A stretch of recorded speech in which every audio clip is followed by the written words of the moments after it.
There is a profound silence that belongs only to the high, untamed mountains, broken only by the rush of wind through the grass and the distant calls of unseen birds.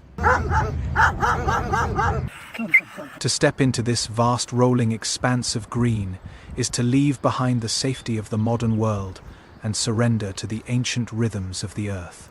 Here, under a heavy, brooding sky, a man walks with his pack of dogs. They are not merely pets. They are his sentinels, his companions, and his family in a place where human voices are swallowed by the sheer scale of the landscape. They walk with purpose, navigating the uneven, rock-strewn slopes. The wilderness offers no ready-made comforts. If a man wishes to stay here, to find sanctuary amidst the unpredictable elements, he must carve it out with his own 2 hands. The terrain is unforgiving, a sloping mosaic of moss, loose scree, and dense foliage. As they crest a ridge, a massive, solitary boulder emerges from the hillside like a dormant grey giant. This monolithic stone will be their anchor. The objective is clear: to build a shelter that can withstand the biting winds and the plunging temperatures of the mountain night. But the challenge is immediate. The top of the boulder, the safest and driest vantage point, is out of reach. Before any walls can be raised, the man must bridge the gap between the earth and the stone. He drops his heavy pack, the canvas unzipping to reveal a sparse collection of hand tools. There are no engines here, no electric hums to shatter the natural acoustic. Drawing a hand saw, he approaches a fallen timber. The work begins with a steady, rhythmic friction of steel teeth biting into dry wood. He does not rush. In the wild, haste leads to injury, and an injury here can be fatal. He measures lengths of thick branches by eye, sawing them down to form the sturdy uprights of a ladder. With a small hand axe, he meticulously chops notches into the wood, creating precise grooves where the rungs will sit. It is a slow, deliberate geometry. Using thick twine, he lashes the joints together, his hands pulling the ropes taut until the wood groans under the pressure. When he finally leans the makeshift ladder against the sheer face of the boulder and shifts his weight onto the first rung, it holds firm. He ascends to the summit, a white dog eagerly scrambling up behind him to claim the new high ground. Now, the true test of endurance begins. The shelter cannot simply rest on the stone. The mountain winds would tear it away. It must be rooted into the granite itself. Kneeling on the hard, uneven surface, the man assembles a manual hand drill. The challenge here is purely physical. For every fraction of an inch gained, he must exert immense downward pressure while furiously turning the crank.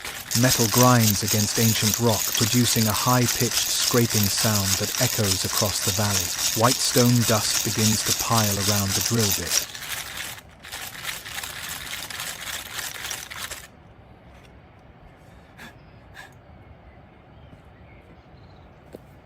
Periodically, he pulls the tool free, leans close to the stone, and blows the abrasive powder away, squinting against the stinging cloud.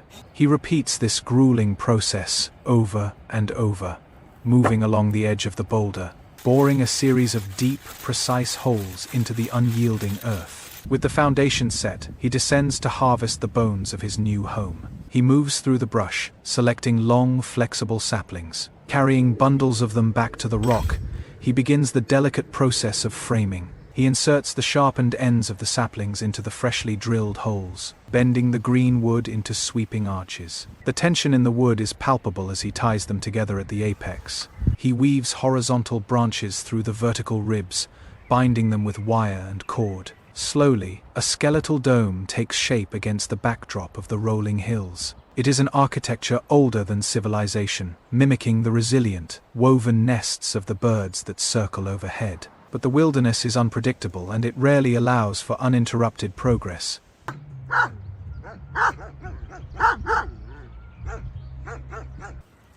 From the lower slopes, a sudden chorus of frantic barking shatters the quiet. The man drops his tools and hurries down. One of his pack, a yellow dog, is lying in the grass, whining softly. The harsh environment has claimed a toll. The dog has suffered an injury to its front leg. The construction of the shelter instantly becomes secondary. The objective shifts from survival of the self to the care of the pack. Kneeling in the dirt, the man's hands, just moments ago grinding stone and snapping wood, become incredibly gentle. He speaks in hushed, soothing tones, steadying the anxious animal. Retrieving a blue first aid kit from his pack, he carefully cleans the wound, applying drops of antiseptic. The dog flinches, rolling in the grass from the sting, but the man's calming voice anchors it. He wraps the leg tightly in white gauze, severing the excess with a blade, and ties it off.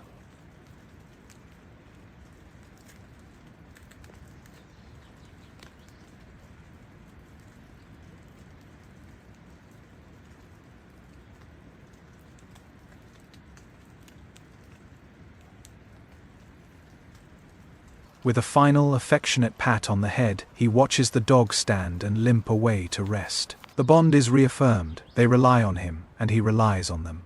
Returning to the giant boulder, the man knows the wooden skeleton is not enough to keep out the mountain chill. It needs a skin. He walks to the base of a large tree, laying out a sheet of clear plastic on the ground. With a small spade, he digs into the rich, dark topsoil, piling it onto the sheet. Next, he takes his blade to the tall green grass near a flowing stream, harvesting armfuls of the fibrous stalks.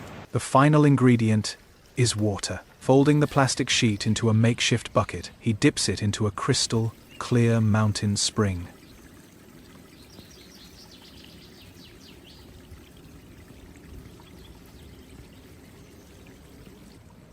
Carrying the heavy, sloshing load back to the dirt pile, pouring the water over the earth and grass, he uses his shovel and then his bare hands to churn the mixture. He is practicing alchemy, turning loose dirt and fragile grass into a thick binding mortar. He rolls the heavy mud into a massive plastic-wrapped bundle and hauls it up the wooden ladder. The physical demand of the day is peaking. Handful by handful, he presses the wet, heavy mud into the woven lattice of the dome. He forces the mortar deep into the gaps, ensuring no wind will pierce the walls. As the mud begins to set, he uses his palms to smooth the exterior, shaping the entrance into a perfect, welcoming circle. The shelter is transformed. It is no longer just wood and rock. It looks like a natural extension of the landscape, a sturdy earthen pod perched high above the valley floor. While the upper dome provides a haven for the man, the pack needs refuge too. Venturing into a dense patch of waste, high ferns, he swings his blade, harvesting massive bundles of the soft, leafy fronds. He carries them back, lining the floor of his upper dome, but he saves the majority for the deep, natural crevice at the base of the boulder. To protect his dogs from the night drafts, he builds a low, retaining wall out of stacked logs across the opening of the crevice. Packing the gaps with dry moss and mud, he spreads the remaining ferns inside, creating a thick, insulated bed.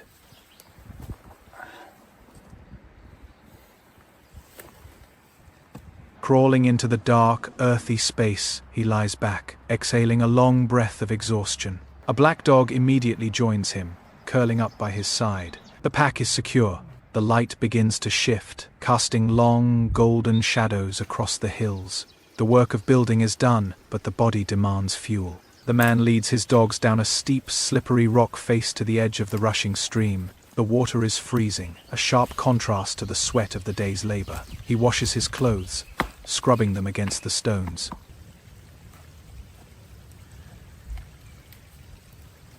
And cleanses the dirt from his hands and face.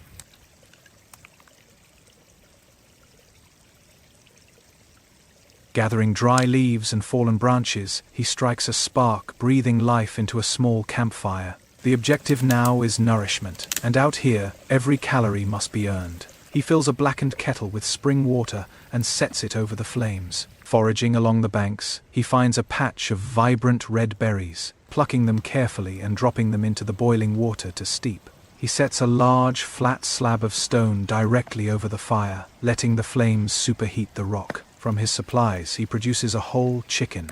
With practiced, efficient cuts, he splits the bird, flattening it out, and bathes it in the fresh spring water. He massages salt and coarse pepper deep into the meat. Pouring a splash of oil onto the searing stone plate, he lays the chicken down.